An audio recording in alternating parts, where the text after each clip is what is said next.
Hi, everyone. Gord here again, talking about business development compensation. This is some ideas and considerations for business development compensation in consulting companies. So often, they grow to a certain point and, they get the peaks and valleys in terms of work, and they identify that they need a business development person, and then more times than not, they end up going about it the wrong way and end up with an additional expense that drives down profitability, and it doesn't end up creating the new opportunities they expected. So here's some things to think about before you start looking at pay.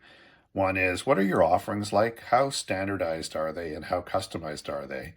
If the offers are productized and it's, a fixed price, here's the templates, here's the deliverables, here's the price, that makes it a lot easier to bring on a business development rep. If they're more highly customized, like they're big brain projects, strategy projects from McKinsey, or require a lot of advisory consulting, then the seller would need to have the fluency in order to do that, in order to be productive in that role. It also matters what sort of practice you're running. If you're running a big brain, McKinsey like practice, that would take a different type of salesperson. It's probably a partner or someone coming from delivery, vis-a-vis a experiential practice where you're been there, done that, gray haired consultant versus procedural. One of the areas that clients often get twisted up is, not hiring specifically for a hunter or a farmer role. They're different roles and they have different skill sets and should be considered accordingly.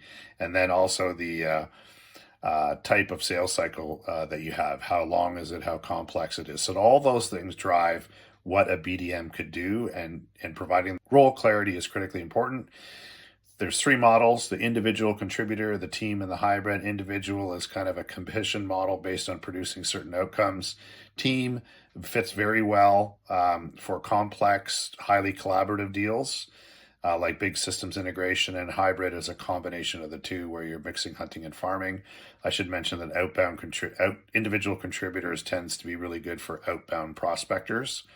Um, and I think the key is aligning the compensation around what they do. We see kind of three broad categories of outcomes. One is creating opportunities, which might require a separate pay structure. The second is, once you have an opportunity management, and the third would be account management. So take these into consideration as you're looking at compensation, and it's important to take your time and get the compensation right, and then kind of get out of the way and let the BDMs do their work.